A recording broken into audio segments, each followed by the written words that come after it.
Yes, we are. Welcome everybody to the December 14th meeting of the Budget, Capital and Personnel Committee. We have a couple legislators who I guess will be joining us, but we do have a quorum, so I thought we would get started. It's a full agenda. We do have a couple of changes to the agenda that were emailed separately from the original packet. You should have a budget adjustment that is only for information only, that is office equipment for, which department is this? Finance. That's finance? Finance. Okay. We have changes in positions -- various departments that was emailed out the other day. And Jason, you have another, do you have a resolution or just another topic you wanted to bring up? I have 4 things to update you on. Okay, but no other action items? I don't have any action item for you, no, not today. Okay. All right, we'll take the changes in position at the end of the, as the last resolution, at the bottom of your agenda. So, Kathy, do we have any comments from the public? No, Martha, we don't. Okay. Jason, your report. Sure.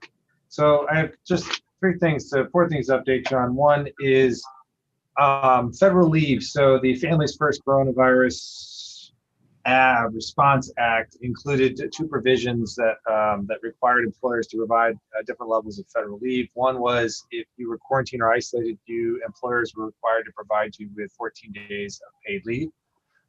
The state has something similar. So that's a requirement that we provide. And number 2, it expanded family medical leave to provide 12 weeks up to 2/3 pay. The employer is required to provide 12 weeks up to 2/3 pay for childcare or dependent care needs. I think that pretty much covers the gist of it, correct, Lisa, in terms of its scope? So this is set to expire December 31st. The first one, leave covered for folks that are quarantining or isolation, are not an issue because it's covered through the state, through some state legislation, and we would continue to provide that. It's not really an issue for us anyways because of the disability leave outlay that we have. But the family medical leave expansion is a question. The easy part is really the pay, the monetary piece to it. The challenging part is that FMLA, if this is not expanded or extended, the employee protections are not continued because it's not covered under this expansion, and technically it wouldn't be FMLA leave. So Lisa and I have to sit down over the next week or so and kind of evaluate what the program provides folks other than just 2/3 pay for a 12-week period of time. At the same time, we have had some conversations. Martha, you've been part of the conversations with our federal representatives, who neither really gave a lot of encouraging advice that it was going to be continued. I think it will pop up, as we get closer to the end of the year, because I think it's that important of an issue. But nonetheless, we kind of have to evaluate it and probably find a mechanism. Understand how many of our employees would be impacted, at least right now, how many have been impacted through the use of it, and figure out how we would continue to probably provide some level of coverage somehow moving forward. But there are certain things we can't do because it's a federal action that provides certain protections for folks. Nonetheless, we are going to look at it over the course of the next week or 2 and try to figure out what the next steps will be for us, assuming it's not renewed into the new year. So I just kind of want to make you aware of it. We report out on it every 2 weeks. So we'll report out tomorrow how many hours we've utilized and how many people have, how many folks have taken advantage of it at some point in time.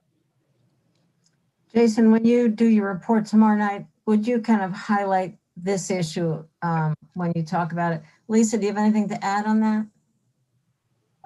Just to emphasize, in HR, we are busy with these on a daily basis, particularly the expanded FMLA, as more daycares and schools close or, go virtual, either temporarily or longer term. You know, we have a lot of our workforce that can work from home, but it's not feasible for everybody, or, you know, all the time if you have small children or piecing together care. So what's nice about the FMLA is that you don't have to take it all as one chunk. You can take it as needed. And our employees have really, I think, benefited from using it, and have used it wisely. So, So in other words, what do you mean by chunks? So in other words, that you don't have to take all 12 weeks all at once, full time. You can take, so if kids are in school and then school goes remote, you need it for 3 weeks and then they go back, that sort of thing. yep, or just an hour or two here or there, you can take it like that. Okay. Committee members, any questions, or other legislators, any questions on this? No. Okay, Jason, when you said the protections, Yeah. that you're worried the legal protections might, you know, go away or whatever.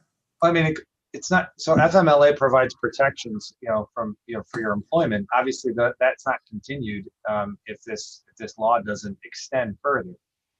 You know, it's just something to be conscious of, that while we can create a mechanism or possibly create a mechanism to duplicate the leave piece, there are certain protections and things that we're not going to be able to grant that can only be granted under federal law to do that, consistent with FMLA. So like I said, Lisa and I have to kind of dig into this a little bit. I know this issue's been circulated across the county administrators kind of listserv, you know, so people are paying attention to it. Our labor council has done some work on this before, so we just have to set some time aside and kind of go through it a little bit more so we can explain it. We've gotten this question at the last 2 town halls, so I know that, I mean, the staff are asking questions about it as they should be, and I think we need to get an answer out probably in the next week and a half. So I just want you to be aware of it. It's a challenging issue, particularly if you know, paid sick leave has become an obvious problem in the country, not as much with us, where folks are not staying home if they're sick in fear of losing their job or not getting paid, right? Mm-hmm. So we don't necessarily have that problem, although we have little scatters of it. Even folks, you know, even, you know, believe it or not, you know, well, I'll lose my job. No, you won't lose your job. So I mean, there's that fear. That's a real issue. This is kind of another issue, you know, particularly with the child care issue.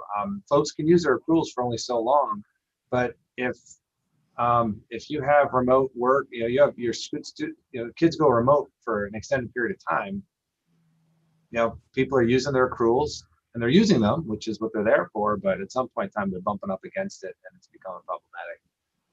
Particularly if you've got 2 working, you know, heads of the household, you know, two working parents, you know, trying to support families. So we understand the challenge that comes with it. I think we just need to get our arms around it and figure out what the solution is. Do you think there might be anything we would have to act on before the end of the year? I don't think so. I think whatever we would do, we can implement. And if we did, we would do it and then come back to the ledge. But I don't think there's anything we can't do internally to allow it to continue. Okay. Under the state of emergency, I think it gives us the authority to do it. Okay. Thank you. Yeah. Second one, a heads up, and I probably will come back to the legislature in January, but I want you to know we're going to start on it now. So we have gone ahead and interviewed, Friday they interviewed 10 or 12 folks for project assistant positions in the health department for contact tracers. I think they're hiring 6 or 7. They're going to need to add more positions. I've told them to go ahead and advertise and start interviewing and filling, and then we'll go through the regular rigmarole of creating them through the legislature next month. You know, we can move on it now and get folks lined up, and then we'll go through the formality of it with the legislature next month. But I've given them the go ahead to go ahead and take on another 10 positions that they can fill. And this is so. A project assistant runs between $15 to $17 an hour. It's doing primarily doing contact tracing. These would be temporary hires, generally, you know, a few months, 4 weeks to probably 6 to 8 months, depending on how long we're doing this for. It'll be out of the public health department. And like I said, I think they've filled all the vacancies that they have, or all the open positions. We have to actually create some new positions, add numbers to them.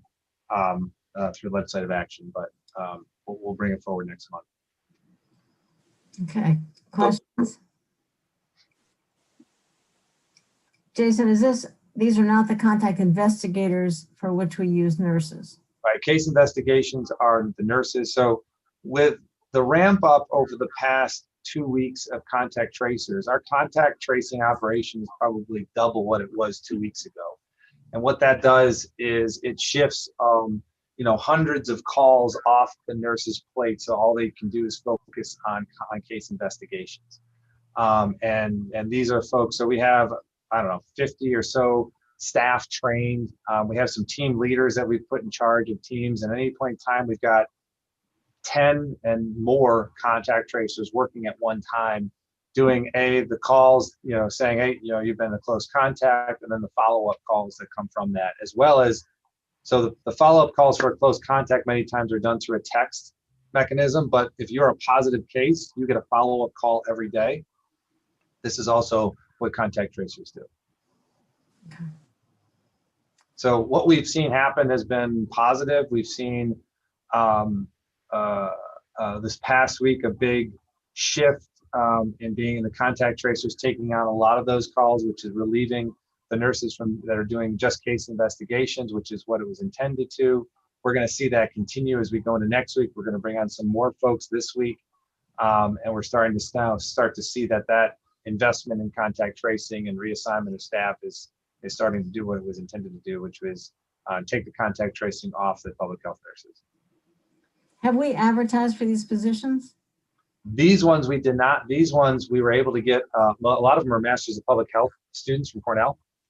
So we had some connections. The next round, you might see an advertisement that'll probably come out this week or so. So we have, just for an example, I happen to call the department head of the past that is willing to come in and do contact tracing. We've tapped into some old retirees. Retirees, I didn't mean that way. Retirees that are willing to come in and do so. We use the existing network we had to get folks in the queue and then in the pipeline, so to speak. And then I think I just spoke to Amy earlier today. She's going to advertise for this new cohort of folks, and it might actually be advertised as project assistant contact tracers. Okay. Would point out that's advertising is, more transparent and equitable way, to make sure we provide opportunities to everybody. Although I know you're trying to find people quickly, there's a trade-off. So I understand that. Yep. Okay. All right. Number three is, so with a lot of the work that's been going on with staff and the challenges of COVID, a lot of employees have not been able to use some leave, specifically personal leave or a floating holiday that they're accrued at the beginning of the year. This is primarily focused on white collar, some white collar employees and management confidential employees. And we're coming up at the end of the year where they're going to be able to use some, but not going to be able to use what they've accrued. And frankly, they're going to lose it if they don't use it. So what I've been talking with is the union. I want to talk with the union president and white collar and develop an MOU that will allow those employees that would lose the excess, that can't roll it over into the next year, the ability to cash it in at their 2020 hourly rate so that it's not lost time. This applies to just personal leave and a floating holiday that they get. Vacation has been captured in and a carryover mechanism that exists in their contract. And we've addressed all those issues, and we're actually addressing it again with management confidential. So that's not as much of an issue. Comp time is a whole nother issue that people get compensated for, but this is really focused on these two leaves. When we did this rough review of the impact of it, this was last week. The monetary value was about $100,000, but I suspect it will be less than that in a week or two because people are going to start to use some of the leave on the holiday. So I want to get it in place for the end of the year and then allow for a cash out if they opted for it. It would just be for what they would lose, not for like the whole bank that they may have, because they can carry over, I think, a 2 years equivalent or something on those lines. Then just wanted you to be aware of it.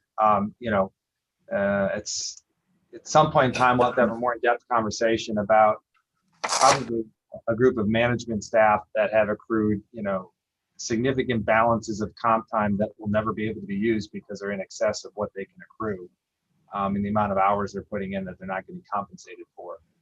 But that's not a conversation for right now. Any questions from legislators? Deborah? Yeah, I just wanted to thank Amy for the explanation we got this morning about the state contract tracers versus our contract tracers. And I wanted to urge Jason or Frank or someone to explain at our meeting tomorrow night about the differences in the laser focus results we get with state contract tracers versus our local ones. I think that will help the public understand why we make the choices that we make. We can definitely talk about quality. And I know the state is looking to invest in their contact tracing effort more towards the end of the year, early next year. What comes from that, we don't know yet, but we'll definitely talk about the differences. They're a part of the puzzle, they're a part of the response, not full, obviously, and they don't definitely play a majority part of it, but be happy to talk about it. Sure. Thanks. Yeah. Jason, on the cashing out for personal and holiday leave, remind us again, why not blue collar? Have they not been, they've been able to take their leave or personal time? Yeah. It's not an issue with all the units. It's only an issue with some of them. Okay, so if it were an issue with somebody else, it's not about the unit, it's about. No, it's about the ability to use it or not. Yeah. And if that was the issue, we would take it up with them too. Got it. Okay, so anybody that it's relevant for, but it's mostly those two. Okay, Shauna. Thank you. I was wondering, as far as people that are working in the EOC, considered administration, has there been any type of calculation of overtime done by administration? And is there going to be some type of comp time or compensation for you guys? Sure. So I know I think when we report, I'll double check, when we report every 2 weeks, we kind of give that summary page of hours worked. I think there's an allotment in there that demonstrates the amount of overtime work but not compensated for. I'll double check. I know it was up around $250,000. So in that instance, because of the nature of our positions, you don't accrue comp time beyond a certain amount. Once you hit that limit, it's just you're working essentially and not accruing time or getting compensated for it. So I know we've included in there, so I'll highlight it for you, Shauna. But last time I think it was over $250,000 worth of time. And that's primarily that's only management staff, right, Lisa? Because confidential get compensation for time worked. So it would just be management staff, primarily your department heads and your deputy directors. Exempt. Your exempt staff, right? But I can get you the number.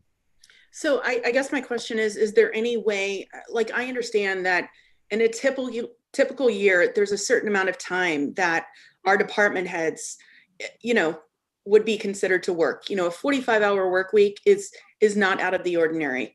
But I also realized that over the past 8 months, that it's been much, much more. And I guess what I'm asking is there any way to bank hours, or is there any way to offer a bonus incentive or something to that extent?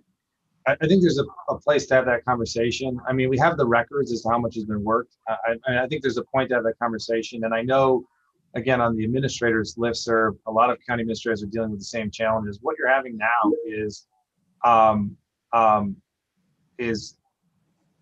you have folks that are hourly rate, that are unionized folks that are not exempt, that are getting compensation and overtime, and they're bumping up to making more money than your deputies. Yeah. Deputy directors that are working just as if not longer hours. So it's not intentional, but it can create a point of friction at some point in time. It doesn't speak to anybody's lack of commitment, but it does create a friction. So I think at some point in time, we can have that conversation, maybe break it out and show you. Okay, thank you. Hi, Mike. Welcome. Go ahead. More technical trouble, wouldn't let me in. Finally got in. Hi, Jason. Jason, are we currently under a county state of emergency? Yes. What did I read recently that counties could not declare states of emergency unless approved by the state health department. So could you tell us what's going on with that? Sure. That's executive orders. Executive orders can be issued, well, they can be issued, but they have to be approved by the Department of Health ahead of time. So we can declare a state of emergency, which we have been. But if I were to issue an executive order, like we were to order the schools to close, it would have to be approved by the governor prior to executing. If we wanted to issue a greater restriction on gatherings, we would have to get, that would be done through executive order. We'd have to get it approved first through the Department of Health. So if he basically, and I don't know if it's legally, I don't know if it's legitimate or not, but I'm sure it's somewhere lost in the legal challenges through this, but he essentially issued an executive order nullifying all local municipal executive orders so that no one could issue anything inconsistent with what the state does without their approval. That's sort of what I thought. Do we have any county executive orders that are out there that are affected by this? Not right now. The only executive orders we issued were around some of the child care centers that had requested that we order them closed, and they have lapsed. So there are no executive orders that we've issued. And this happened in April. So there's been a few situations where counties have requested executive orders, and I don't know any of them that have been approved by the Department of Health. Okay, thank you. That helped clarify what I've been reading. Sure. Deborah. So what exactly is the significance of our county state of emergency versus the state's state of emergency? Well, some of it can be money related in terms of qualifying for funding. A lot of it has to do with your ability to streamline things like procurement processes for an emergency response. So rather than necessarily having to go out and do competitive bidding for things, if we had to move things along, that's a big benefit. The other thing is that you're protected and indemnified. Public officials are indemnified for making decisions in response to the emergency, which I think is a big, when we're talking about making decisions around public health, the public health director, myself, are protected during states of emergency. That and purchasing are two major benefits and reasons why you have the state of emergency. Thank you. It's interesting about the governor's or the state's executive orders superseding local, which doesn't feel like a problem here, but we're hearing about so many other states where the mayors would have a mask mandate or shut down restaurants or something, but the governors aren't letting them. So. It speaks to the lack of coordination at times in this type of response. So there's probably a lot of lessons to be learned. And I would venture there'll be some state laws that'll change in the future about how to manage it. I mean, at certain times I can see it, it's beneficial. At certain times it's infringing on your home rule, authority. But some people, the reason that it kicked into gear, I think, was there was a few communities that did some outrageous things around curfews. And then the government said enough of this and I'm going to cancel out your authorities. Again, I can see it both ways, but there's probably a measured approach to it one way or another. All right. And then you had a fourth thing. I do. The fourth thing is so Kevin and I did so this is the first time this has ever been done here. We tried to project forward as to what we thought our year end would look like in terms of revenues over expenditures. And I say this with, a word of caution in terms of our ability to do it to the T and trying to manage all the ins and outs that go in the budget process. Right now the projection is around a $3 million deficit for next year, meaning this year's operating loss. There's a lot of unknowns that go with that. One is we did assume that the state aid that's being withheld would stay withheld. So we've assumed that, which I think is safe. We tried to, what we did is let me go through the process. I asked all the department heads to project forward as to where do you think your year-end expenditures will be.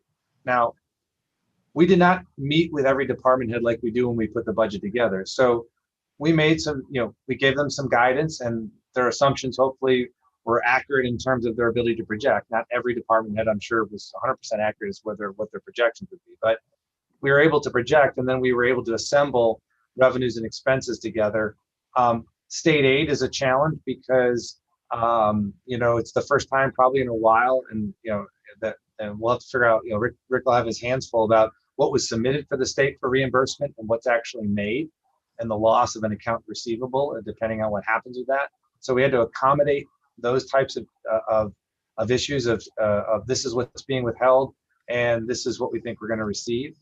Revenues were into November, well into November when we started this process. So the major revenue in terms of sales tax, you have 1, maybe 2 months of uncertainty that go with that, and then probably a month of correction.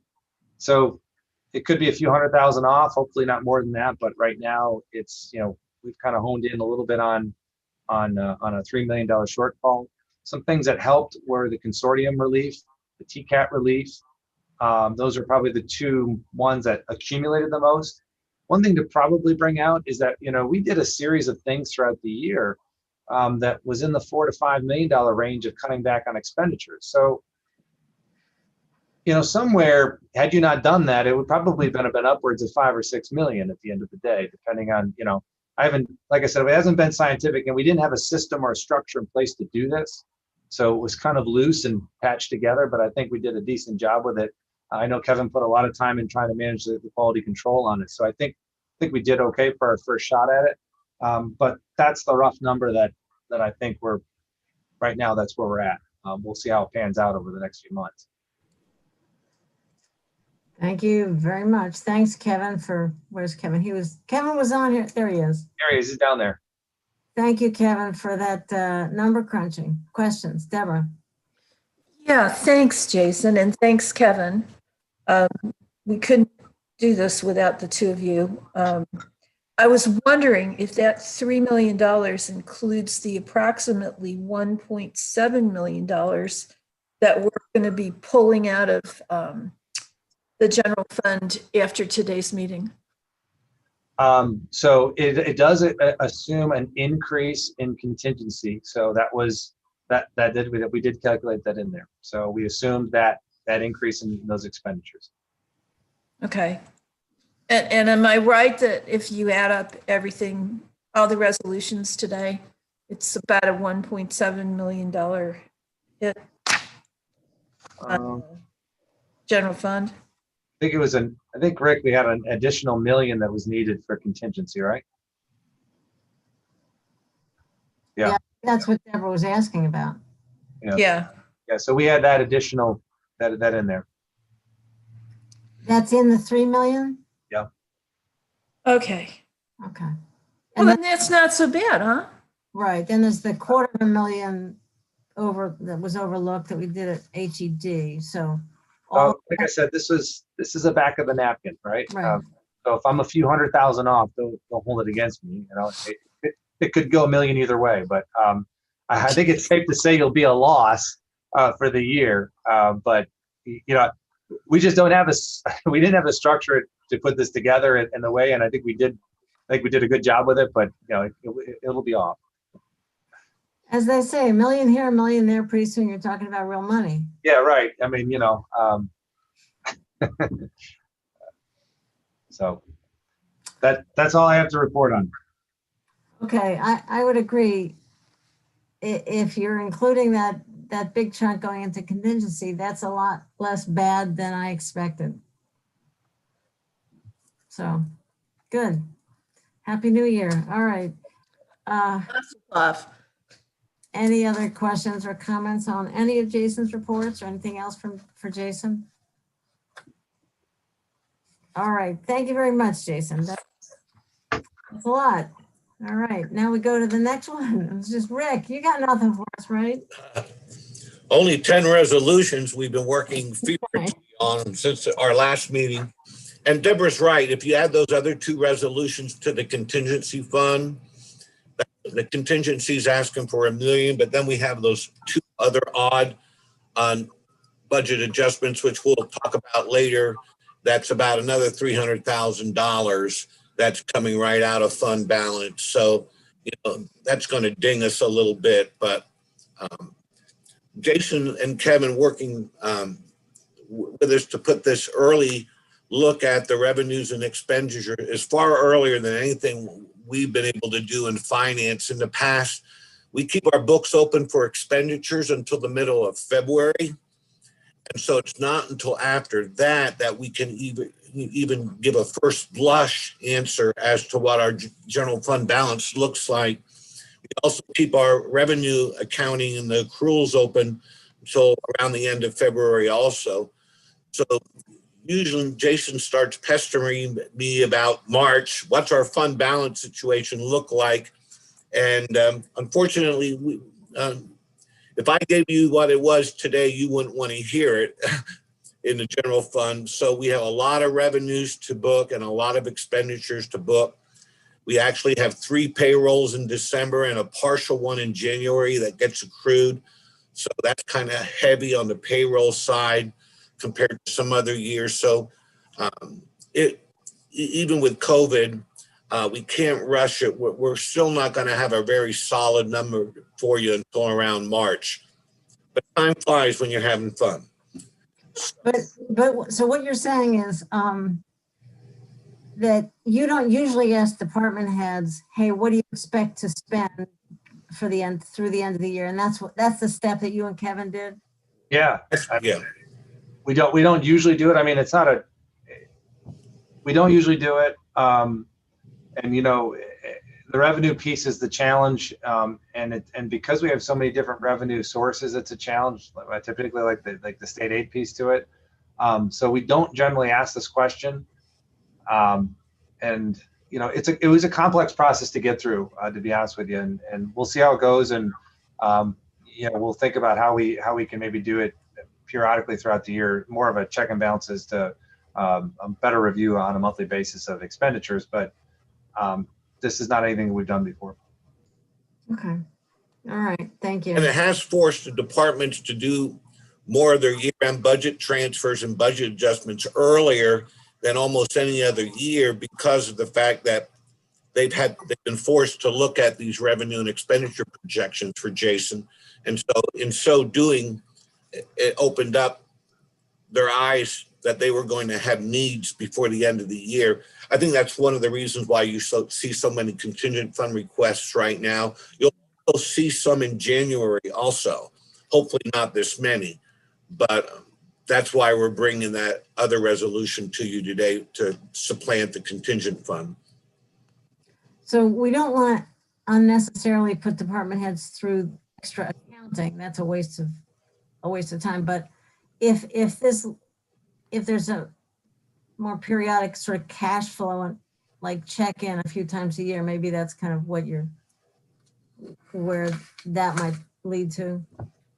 I mean, I think I won't get off track too much, but kind of going through what we've been through for the past 6-8 months with kind of projecting forward what we thought our loss would be based on certain factors, what we've gone through this go around, and what Rick just said in terms of identifying, corrections or transfers, year-end transfers. I mean, we identified, people identified errors or misappropriated lines, so there was some cleanup that was done as they went through this process. And I think it's opened our eyes out to what we can do are there some better checks and balances as we go through the year to make the budget numbers easier to project and more accurate. So I know, Rick and I've talked about a little bit. We'll have some more discussion, between now and the end of next month about, is there anything else we need to do? The contingent fund changes were a piece that came out of this, right? I mean, being able to get approval through us and then identifying in the resolution that it's been approved, and ultimately when we have a balance, what the balance will be, So little things like this are going to come out of this experience, which aren't bad. Okay, great. Thank you. Go ahead, Rick. Anything else? No, that's it. We can roll right into the other things after the reports are finalized. I'm anxious to talk about all these resolutions. Okay, thank you very much, Rick. Anything else for Rick from committee members? Okay. From For my report, we will have an executive session at the end of this public part of the meeting. And that'll be to talk about personnel issues for two specific individuals. We were going to, we thought, talk about rollover this month, but there was just too much other stuff. So we hope to do that in January. We'll just roll it over till next month. Very, very good.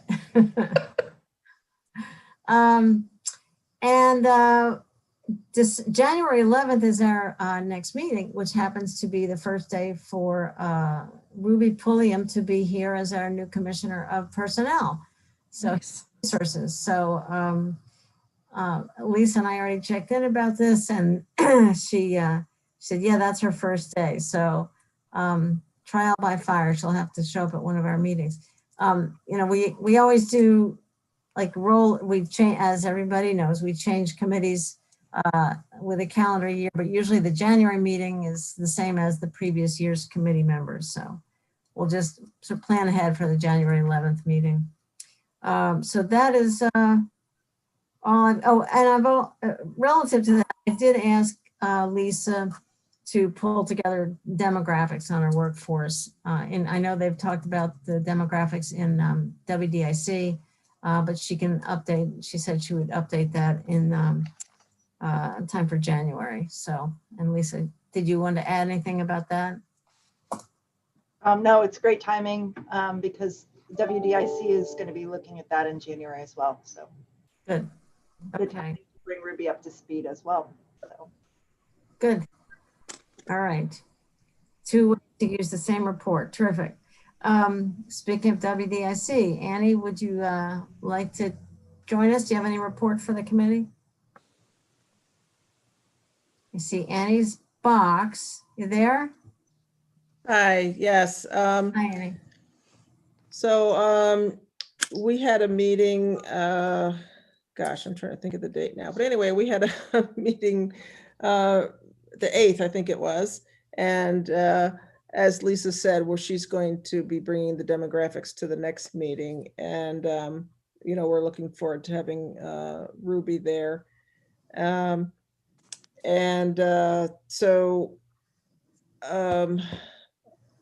just got off a phone call, so I'm just trying to think of what else we did at our last meeting. I think we got a lot of updates.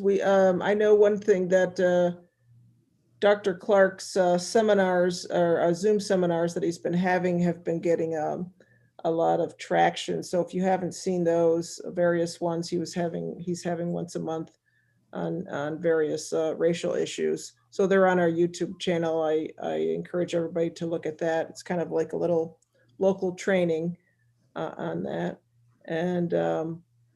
And also, like you said, we're going to plan on doing the January meeting, having the same people on the committee. Other than that, I don't know if Lisa can remember anything else, but I'm sorry, just got a little discombobulated. That's all right. Sounds good. Any questions for Annie? All right. Thanks very much for joining us and for sharing that, Annie. All set. Okay. Lisa, would this be your last report as Commissioner of Human Resources? Yes. Great. That's true. So I'll be brief. Jason mentioned a number of items that have been on my agenda as well. The administering those FFCRA, FMLA leaves has kept us busy particularly over the last month. We've also concluded the open enrollment period for employees and retirees, which was a lot of changes this year with the changeover in retiree health insurance, a lot of kind of one-on-one counseling sessions with both employees and retirees about the new plan, the MS4 plan. And I think that overall that went well and was received positively. The last thing to mention, our new recruitment administrator starts today. Today's his first day. He's been in orientation. His name's Larry Workman, and we're looking forward to have him on board to help with all of the organization's recruitment needs. Great, thank you, Lisa. Any questions from legislators? So Larry Workman, he started today. Would it be possible for him to, I know we usually have department heads come to, say, the legislature meeting and meet us. So maybe this isn't typical, but it's an important outward facing kind of position. Would it be possible to invite him to either tomorrow night or a January meeting so we can just meet him? Sure, absolutely. The full legislature or a BCP? No, full legislature. And, if not, I'll give the guy a break. just for 5 minutes, but it is not convenient, a future meeting so that we can. We want him to stay here as an employee. Exactly. But I recommend we ease him into that, maybe get him to the BCC first, then we'll bring him into a legend meeting. Yeah, you can say the same about the personnel director too. That's true. We'll get him to a meeting next month. Well, I didn't want to ask for anything twice. That's, go to one meeting instead of two. All right. You get the point. Sure, absolutely. All right. Thank you. We will make him stay. We'll make sure he wants to stay. I have a question about we have a lot of people, a lot of these exit terminal pay retirement resolutions. So I counted up 24 individuals. Is that typical end of year, or is this the early retirement program? What's the? Yeah, I think a lot of it's attributable to their retirement incentive, and many individuals, announced back in August and opted to work through the end of the year, chose the end of the year as their retirement date. Okay. Are we doing exit interviews with people? With Yeah. some or all? Yes? Mhm.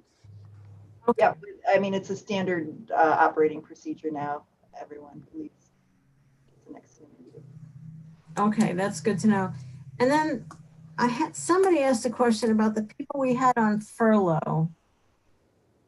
Now, furloughs went till July. Am I right? Do we still have anybody who was on furlough from July to now, or were those positions all resolved one way or the other? For the most part, they were resolved. Either they were called back, or they were kept on furlough and notified if their position was not going to be funded at the end of the year. And in those cases, we offered alternate employment within the county. So. Okay. All right. Thanks very much. All right. Anything else for Lisa?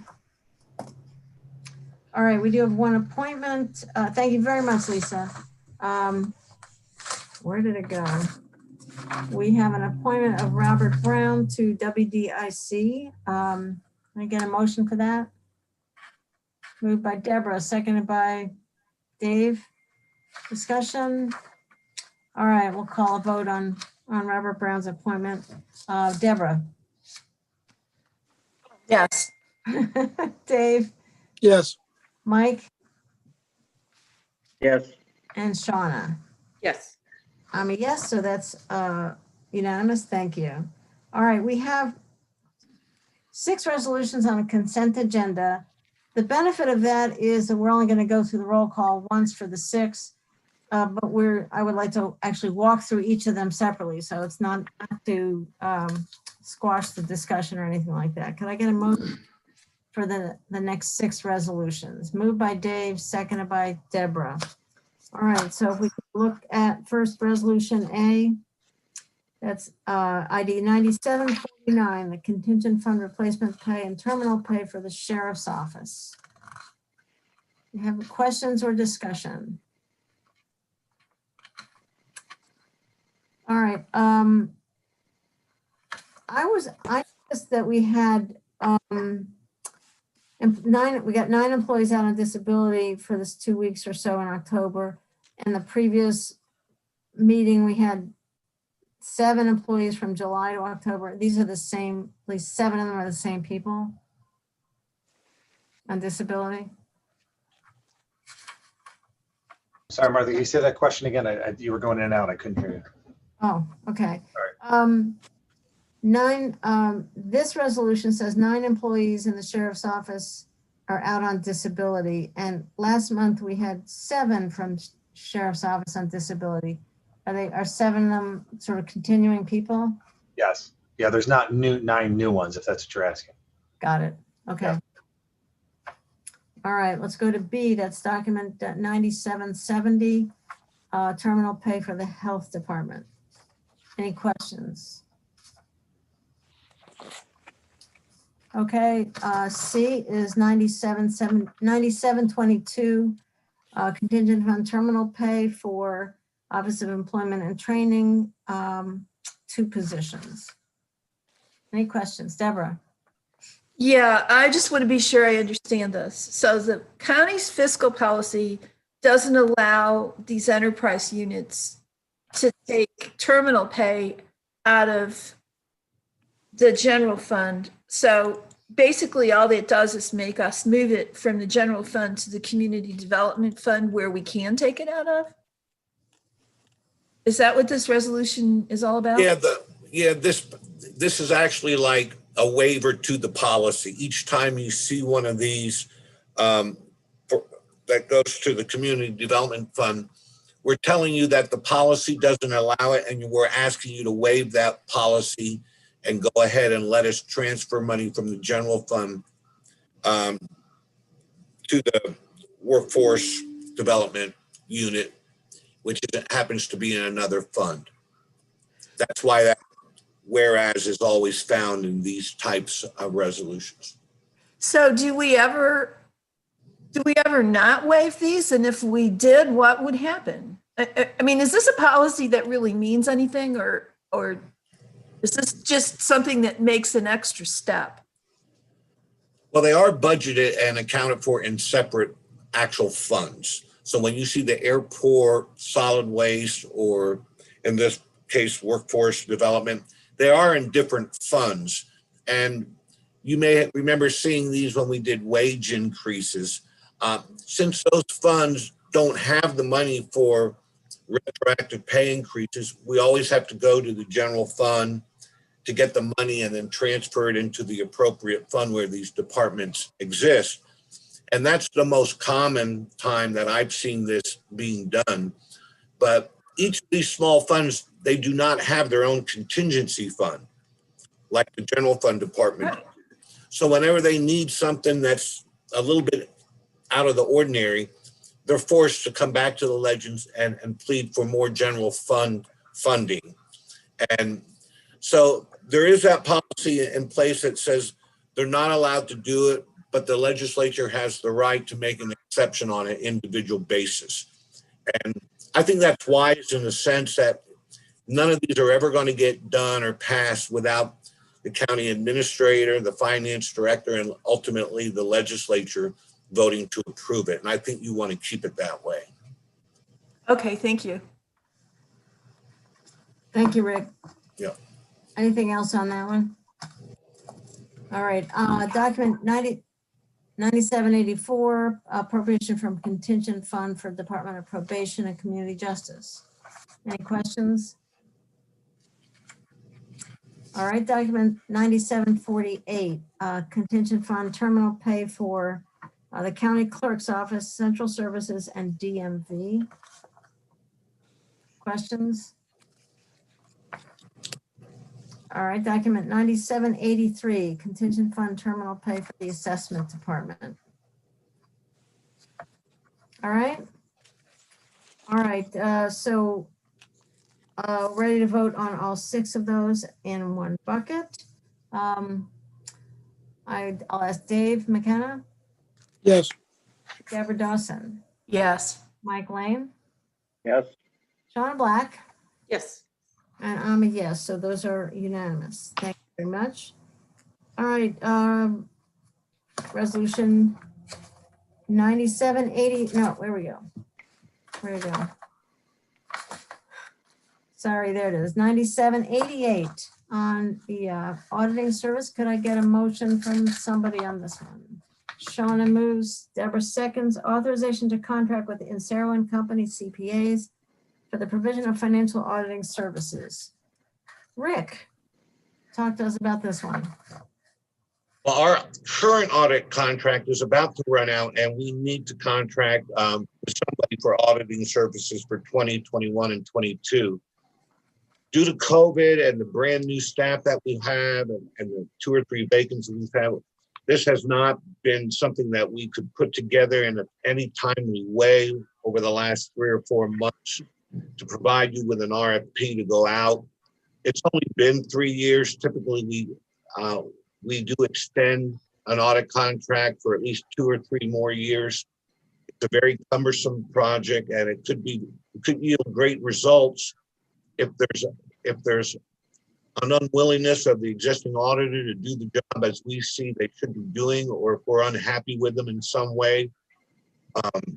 But we felt that the price point at which they were willing to come back was about 6% increase over their previous contract.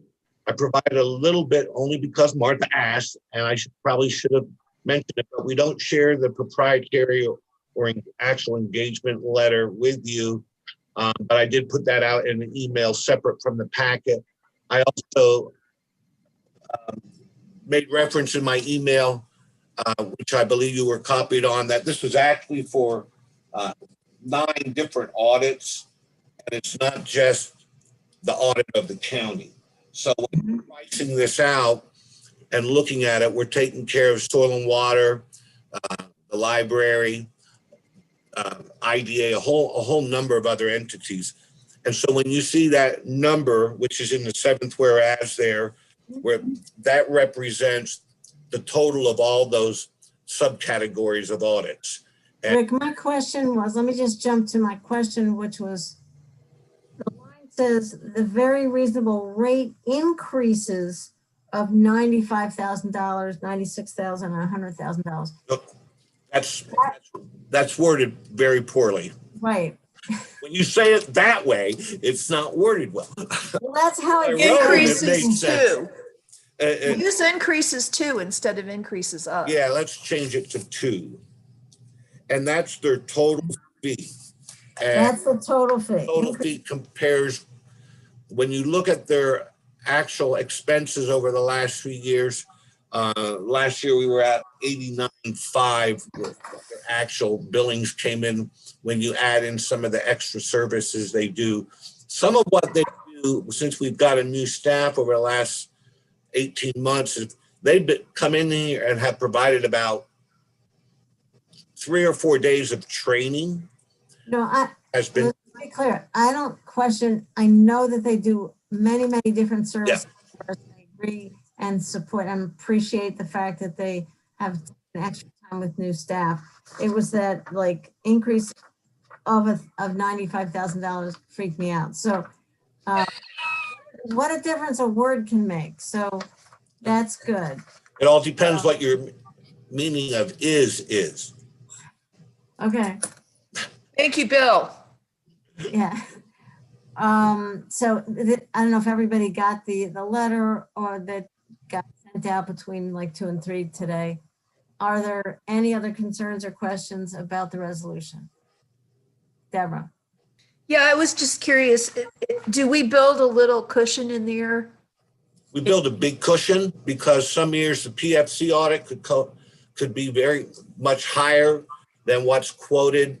We build a big cushion in there for if there's a lot of state or federal grants, and if the single audit, which focuses on federal grants, is twice as much work as in a prior year, we have to pay them, Right.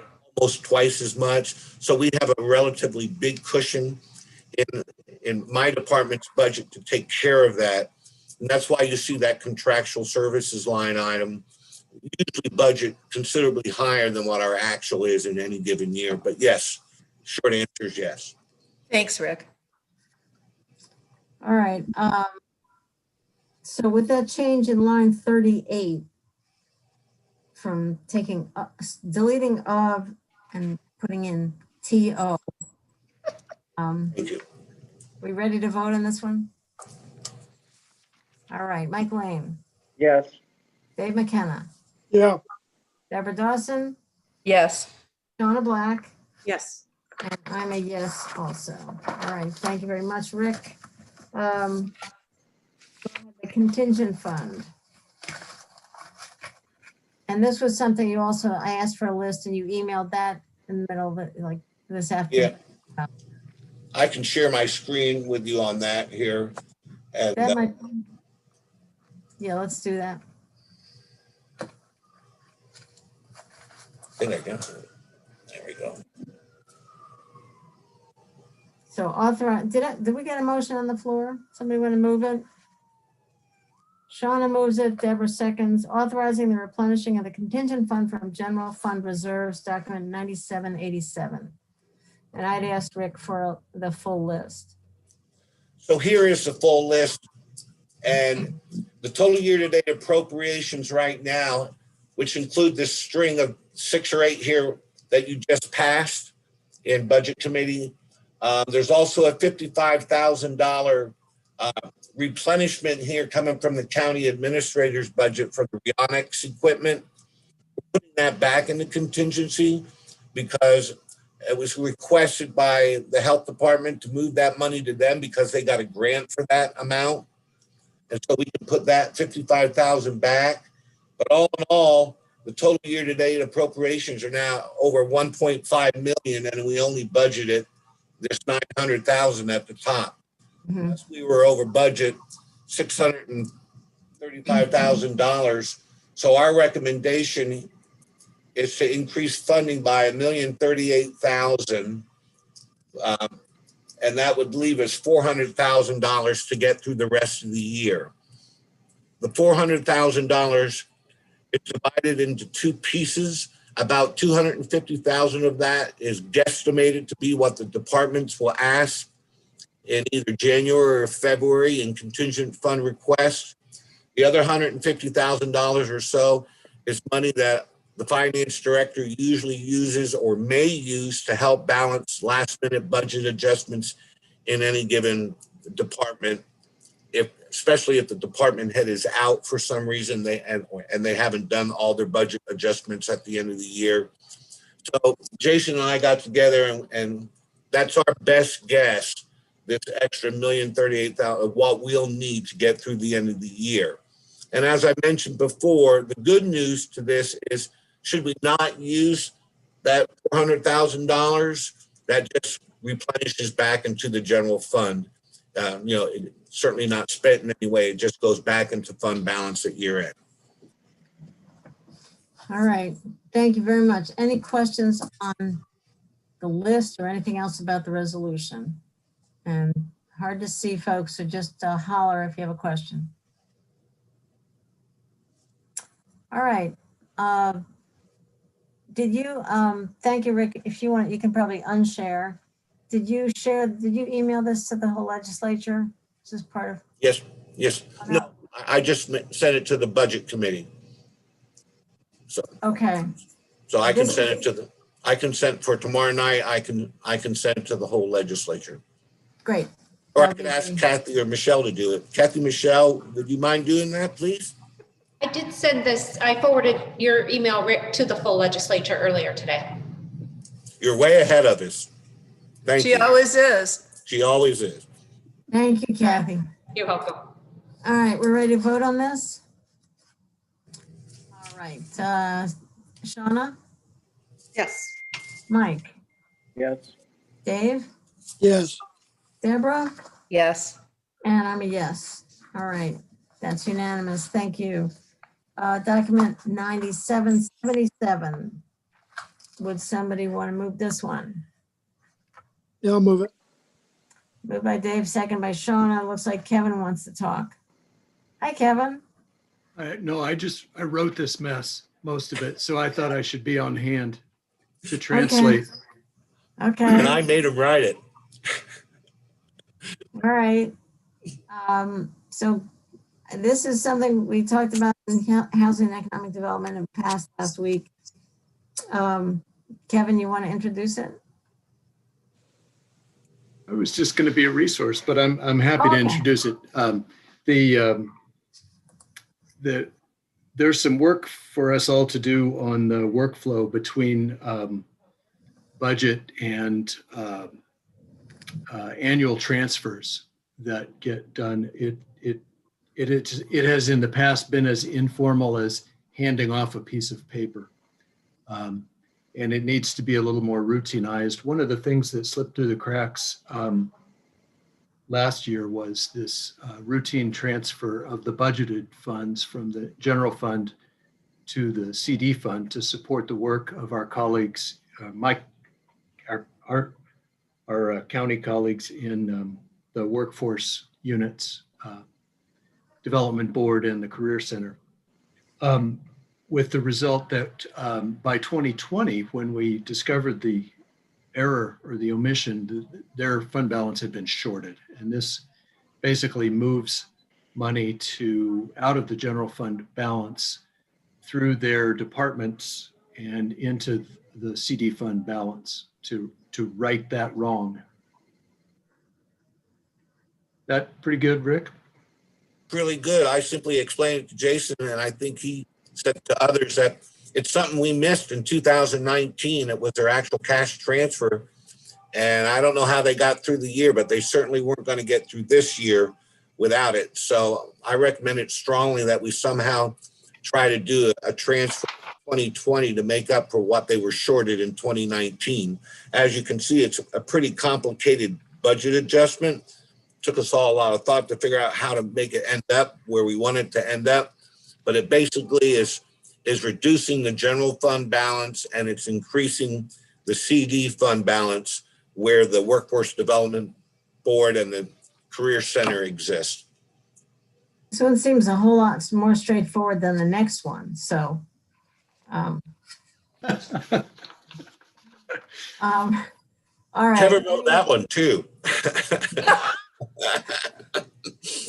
Well, it seems like we have worked with the budget software. Might need some attention this coming year. I know you had a lot of troubles during expanded budget. So any questions or comments from committee members?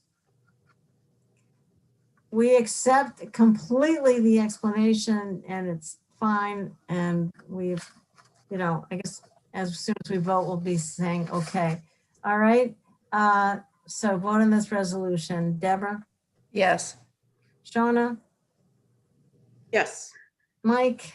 Yes. Dave? Yes. And I'm a yes as well. All right, that's unanimous. All right, so this one's the fun one.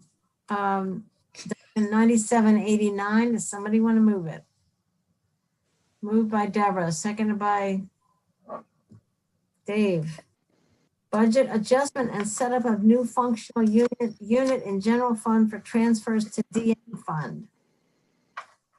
Jason, I wanted to like your tax cap diagram, or maybe the sales tax diagram. That was kind of what this reminded me of.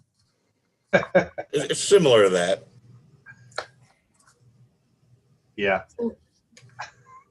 So any questions? Does anybody have any questions, or should we just vote? All right, Jason, go ahead, tell us what this is about. Rick? I can give it to you in one sentence. Give me two in one sentence. The transfer of $100,000 to the Highway Machinery Fund, which is the DM fund, that transfer was erroneously budgeted on our financial system to come out of the county road fund, or the D fund. And it was supposed to come directly out of the general fund. So we're correcting that error. Kevin and I got together and said the budget system was correct. What he uses, the software system that he set up, was correct. But what in our financial system was not correct. So this just moves the transfer from the D fund to the A fund. That's it. Okay, that was a good long sentence. Any questions? All right, let's vote on this. Dave? Yes. Shauna? Yes. Mike? Yes. And Deborah? Yes. All right, that one Thank you very much for the short and sweet explanation. We have changes in positions. ID 9792. Somebody want to move that? Thank you, Kevin. We have moved that. Somebody take it. Somebody move that. Yeah, I'll move it. Moved by Dave, seconded by Shauna. Questions? I just had one question, which I emailed Jason about. So the communications director, that's the retitling of the position that was previously public information officer. Yes. All right. All right, ready to vote on this one? All right, Shauna, Yes. Mike, Yes. Deborah, Yes. Dave, Yes. and I'm a yes, so that's unanimous. All right. Kathy, did I miss anything? No, I don't think so. Okay, Oh, except for the minutes. yeah. We've got the minutes of the census committee, which I was very interested to read. Can I get a motion on that? Yes. Mike is happy to move the census committee minutes from November 2nd, Deborah seconds. And we have these because the committee is Defunct. defunct. I was looking for a nicer word, on pause for 10 years, let's say. Mission accomplished. That's right. So one of the committees has to approve the minutes and we are it. So any discussion? All right, I'll take votes from Mike, Yes. Dave, Yes. Shauna, Yes. Deborah, Yes. and I'm a yes. All right, that's unanimous. We've got budget meeting minutes, November 9th. Can I get a motion on that? Moved by Deborah, seconded by Dave. Discussion? All right, Shauna, Yes. Dave, Yes. Deborah, Yes. Mike, Yes. and I'm a yes, so that is unanimous. All right, thank you very, very much. We do have an executive session, so thank you, Jason, Kathy, Rick, and everybody. Can I get a motion to go into executive session? I do not expect us to come back out to conduct other business. Moved by Deborah, moved by Shauna, seconded by Rick. No, Rick. That was Rick waving goodbye. Seconded by Deborah. All right, to go into executive session, and just to remind you, we'll all log out of this call and you were sent a separate Zoom link to sign into. So let's hope that works. Martha, was that sent by you? Yeah, Okay, thank you. okay. I resent it this afternoon. Okay, great, thank you. All right, to go into executive session, Deborah, Aye. Mike, Yes. Dave, Yes. Shauna, Yes. and I'm a yes. So thank you all very much. We'll hang up, and Kathy, I'll let you know when we adjourn. Okay, thank you. Thanks, everybody. All right, thanks, Lisa, Annie.